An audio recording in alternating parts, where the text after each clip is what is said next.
Bonjour à tous. Merci beaucoup d'être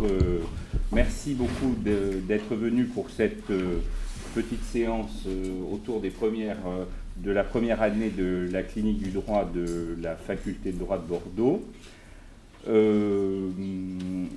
Pour ouvrir nos réflexions, le président Thunon de Lara ne pouvait pas venir parce que je suppose qu'il a beaucoup de casseroles sur le feu.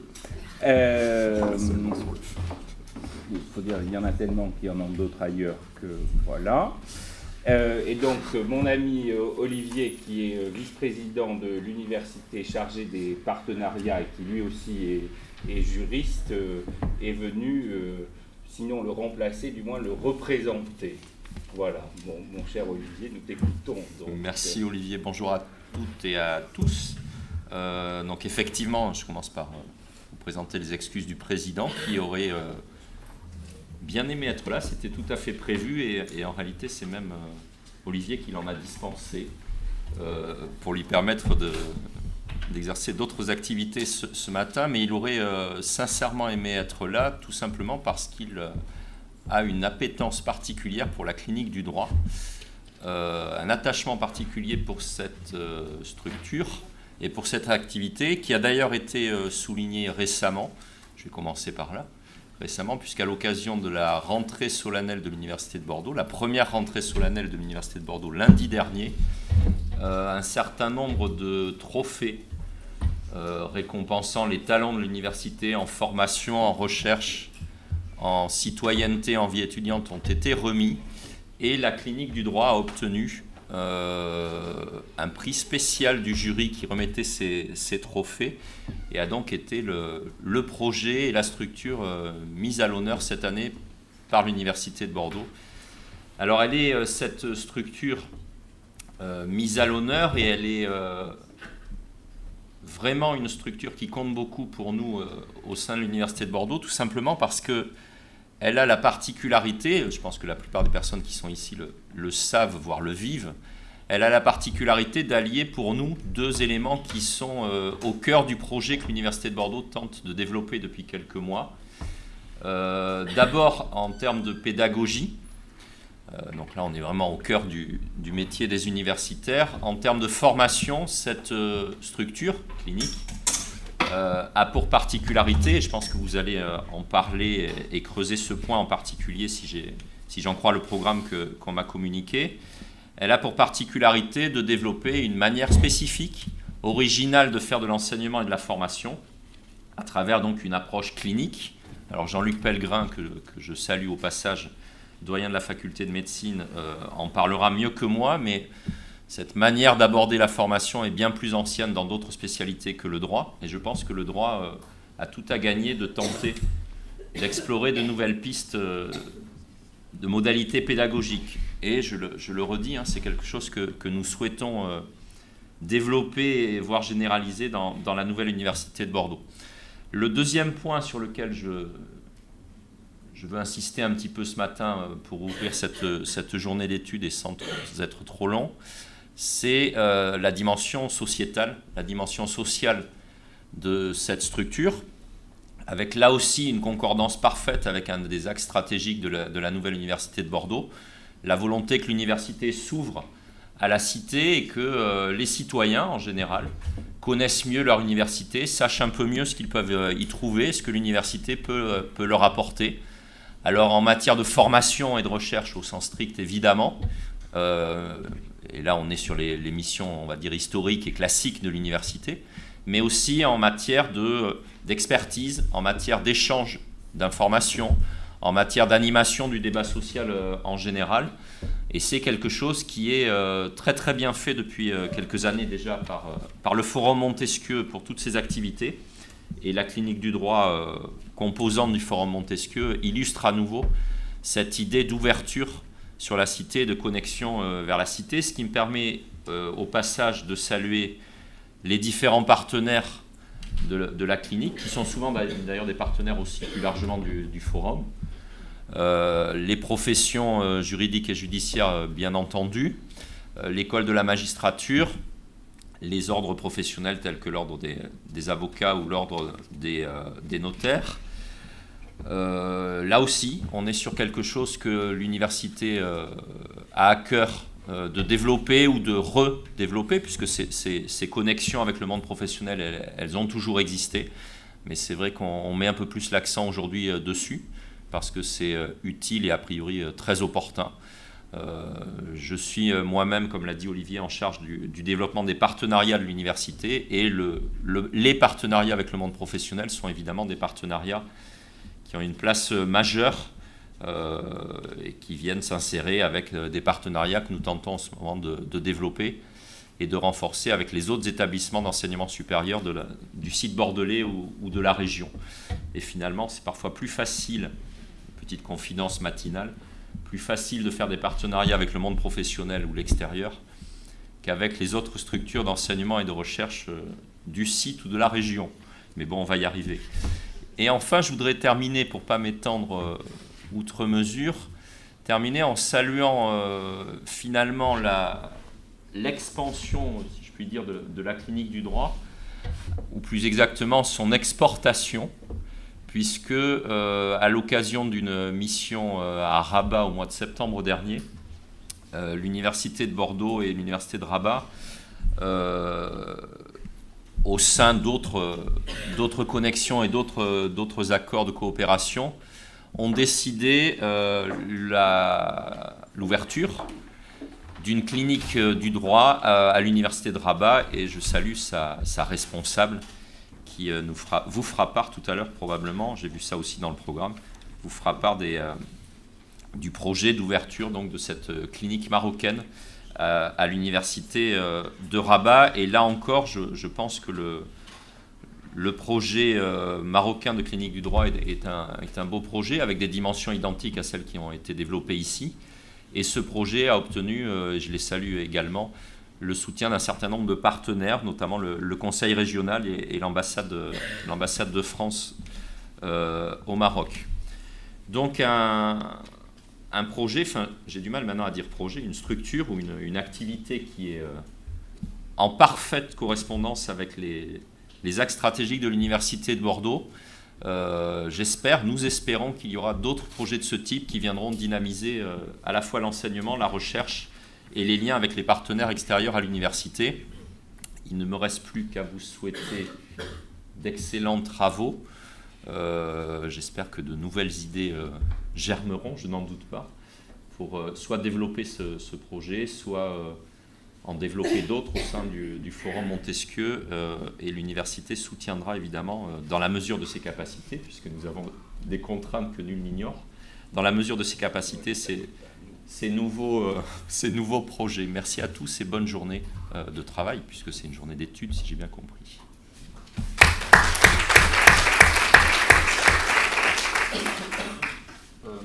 Alors simplement pour pas compléter d'ailleurs, mais essentiellement redire ce qu'a dit Olivier, ce que je voudrais rappeler, c'est que la clinique du droit, donc qui s'inscrit dans le projet du Forum Montesquieu, sur lequel je ne vais pas revenir puisque ce n'est pas le centre des opérations aujourd'hui, la clinique du droit, c'est une opération collective.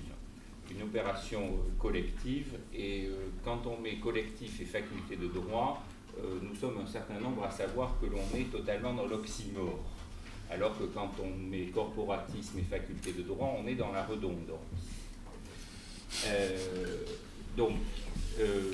Je dis cela parce que je crois qu'il faut bien avoir conscience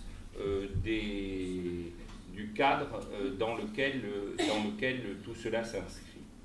Donc c'est une aventure collective. D'abord, c'est une aventure collective au sein de la faculté de droit, avec les étudiants tout d'abord, mais les étudiants ne sont jamais ce qu'il y a de plus compliqué à l'université, en tous les cas à la faculté de droit, et c'est même ce qu'il y a de plus simple, puisque eux, ils sont toujours très facilement mobilisables, même si le cadre qu'on leur offre est loin, à mon avis, d'être optimal. C'est une aventure collective, bien évidemment, par rapport aux collègues qui sont nombreux. Voilà. C'est-à-dire que je n'ai pas l'habitude des organes de substitution, même si l'on travaille sur les innovations en matière médicale. C'est une aventure collective avec les collègues qui sont nombreux, qui ne sont pas toujours très faciles à mobiliser pour tout un tas de raisons, certaines tout à fait légitimes et d'autres, à mon avis, moins. Mais cela a pu marcher parce qu'un certain nombre d'entre eux ont bien voulu. Alors Cécile, qui est là, est en quelque sorte la mère de la clinique, puisque c'est elle qui a eu l'idée. Qui un jour est venue me voir, mais elle m'a dit, pour ton bidule de forum, là, cette histoire de clinique du droit, ça serait pas mal. Elle m'a expliqué ça. Et ensuite, Marie, qui est juste devant elle, et Olivier, qui est juste à l'opposé, s'est joint à cette opération. Après, on a essayé de faire un peu de manière expérimentale, si je puis dire, c'est-à-dire de manière un peu restreinte, avec deux autres masters, pour après créer un effet d'entraînement. C'est peut-être parce que malgré tout, comme je fais du droit de l'Union européenne, je pense que ça marche encore un peu, l'effet d'entraînement, même si au bout d'un moment, il n'est pas exclu que ça se casse la gueule. Mais enfin, là, pour l'instant, on n'en est pas au même stade que l'Union européenne, à la fois, Dieu merci, et malheureusement. C'est aussi, bien évidemment, et toujours au sein de la faculté de droit, une opération collective, parce que ça nécessite le soutien, si j'ose dire, de la superstructure, à travers l'université, l'initiative du Grand Emprunt, et cela nous a permis de mobiliser du personnel. Parce que si on veut essayer de faire des choses, ça nécessite qu'il y ait un peu un back-office, si je puis dire, un back-office qui fonctionne de manière opérationnelle. Et donc, le back-office, si j'ose dire, je suis désolé Marie de cette appellation, le back-office, c'est Marie Derama, qui, elle, est constamment au service de la clinique du droit. Surtout, ensuite, comme l'a dit Olivier, la clinique du droit, c'est aussi une aventure collective, parce que cela nécessitait, à mon avis, d'agréger, si je puis dire, ou que d'autres se joignent à nous. Donc, à Bordeaux, on a la chance d'avoir l'École nationale de la magistrature. Jusqu'à présent, il n'y avait aucun lien de type institutionnel entre feu l'université Montesquieu-Bordeaux 4 et l'École nationale de la magistrature. Et c'est à partir de la clinique du droit que nous avons pu construire un lien institutionnel. Alors bien évidemment, des liens interpersonnels, comme à l'âge de la féodalité, ça, il y en avait beaucoup. Mais ce n'est pas ainsi que doivent, à mon avis, fonctionner les choses. De la même manière, avec le barreau et l'école des avocats, il y avait certains liens institutionnels qui existaient d'ores et déjà, mais sur des secteurs tout à fait particuliers, même s'ils sont tout à fait importants. Et là, ça nous a permis quand même d'essayer d'aller un peu de l'avant. Et ensuite, se sont joints aussi le CFPN, le Centre de formation professionnelle des notaires, si je ne dis pas de bêtises, et je ne désespère pas que l'on puisse faire en sorte que les huissiers se joignent à nous. Donc c'est aussi une aventure collective par rapport à l'extérieur de la faculté de droit. Et ce que je pense qui était important aussi aujourd'hui, et c'est un peu pour ça que Cécile, Marie et Olivier ont ainsi conçu le programme, c'était de voir que l'expérience de Bordeaux n'était pas une expérience unique, qu'il y a d'autres cliniques du droit en France et à l'étranger qui fonctionnent de manière différente ou parfois de manière analogue, et c'était aussi pour faire un peu un échange d'expériences, ou comme on dit dans le joli vocabulaire contemporain, postmoderne, néolibéral, du benchmarking. Voilà, pour évidemment trouver the best practices. Donc il y a vraiment cette idée, alors peut-être que certains pourraient dire finalement la clinique du droit c'est comme une espèce de pieuvre gigantesque qui va tout avaler, mais ce n'est pas ça, c'est simplement faire un échange. Alors bien évidemment, Bien évidemment, et ça c'est un des multiples grands avantages de l'Université de Bordeaux, ça permet aussi de se mettre en lien avec d'autres collègues qui ont d'autres expériences. Et s'agissant de clinique, bien évidemment, les cliniciens d'abord, ce sont nos collègues médecins, et donc c'est vraiment très sympa à eux d'être venus nous faire part de leur expérience, parce que nous c'est vraiment de la clinique très très ras du bitume, hein. Très ras du bitume par rapport à ce qu'est la clinique. Mais enfin, quoique il y aurait à mon avis beaucoup de choses à dire sur ce qu'est devenu la clinique en médecine, mais ça c'est le point de vue non pas d'un professeur de médecine que je ne suis pas, mais d'un usager. Ensuite, et pour finir, comme d'ailleurs l'a dit Olivier, vous voyez, je ne fais que répéter ce qu'il a dit. On ne s'est pas du tout coordonné, et ni lui ni moi n'avons l'esprit soviétique. C'est aussi une autre manière de faire du droit. Alors, c'est une autre manière de faire du droit, et pas uniquement sur le plan pédagogique. Évidemment, c'est une autre manière de faire du droit sur le plan pédagogique, puisque ça permet de sortir des étudiants de ces amphithéâtres où il y a 1000 personnes, où on est assis sur les marches d'escalier, et où finalement tout cela se résume à un cours magistral qui est une espèce de forme d'onanisme en public, avec une efficacité intellectuelle, à mon avis, tout à fait marginale. Mais derrière tout cela, et sans employer des mots trop pompeux, je crois qu'il y a aussi des enjeux épistémologiques. Je m'explique.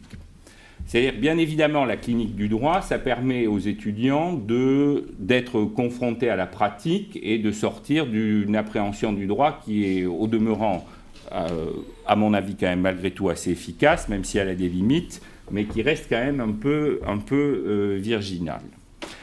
Alors, ça a des enjeux épistémologiques parce que je crois que aussi, en réalité, il y a d'autres manières de faire du droit que celles que l'on pratique, de faire du droit à l'université, hein, c'est ce dont je parle ici, que celles que l'on pratique aujourd'hui. C'est-à-dire, je pense que le droit, là, cette fois-ci comme activité scientifique et comme activité réflexive, aura probablement tout à gagner à s'emparer d'objets pratiques, non pas uniquement pour en faire une science uniquement pratique à destination des professionnels, etc., même si ça doit rester quelque chose de fondamental, mais aussi pour donner une nouvelle dimension théorique à l'étude du droit. Et c'est la raison pour laquelle il y a un lien finalement qui n'est pas du tout fortuit avec ce que l'on essaye de faire par ailleurs au Forum Montesquieu dans le cadre de l'aspect un peu recherche et du partenariat que l'on a avec Aerospace Valley, où on va travailler sur l'innovation. Et l'objectif n'est pas là uniquement de se mettre au service des innovateurs, mais aussi d'avoir une autre manière de faire du droit et aussi d'avoir une autre réflexion sur ce qu'est le droit. Parce que je reste persuadé que les juristes ont beaucoup à dire à leur environnement social et politique, surtout dans notre contexte actuel, sur lequel je n'ai pas le temps de revenir, où le droit, à mon avis d'ailleurs malheureusement, a une importance tout à fait considérable dans le fonctionnement de la société. Et en tous les cas, le droit reste une espèce de clé d'entrée dans la compréhension du monde contemporain. Et je crois que la faculté de droit a beaucoup de choses à dire sur cela, mais cela nécessite, et je tiens à vous le dire que ce n'est pas gagné, de changer assez radicalement les manières de faire sur le plan pédagogique comme sur le plan épistémologique, mais encore faudrait-il que mes collègues se posent des questions épistémologiques et nous verrons cela. Donc pour l'instant, c'est d'une certaine manière plus modeste et beaucoup plus opérationnel, c'est la question de la clinique du droit, de la pédagogie, mais aussi ce que je crois, c'est qu'avec des étudiants formés de manière un peu différente, ça peut avoir des effets sur le moyen terme dans cette perspective-là. Voilà, je suis désolé parce que j'ai comme toujours trop parlé. Ça, c'est la caractéristique des mégalomaniaques. Et donc, surtout, maintenant, je vais laisser la parole à Cécile, Marie et Olivier qui vont vous expliquer de manière tout à fait précise, circonstanciée, comment nous avons fonctionné. Et puis, comme ça, on pourra, à partir de là, discuter. En tous les cas, merci à tous d'être venus et merci, mon cher Olivier, tout spécialement.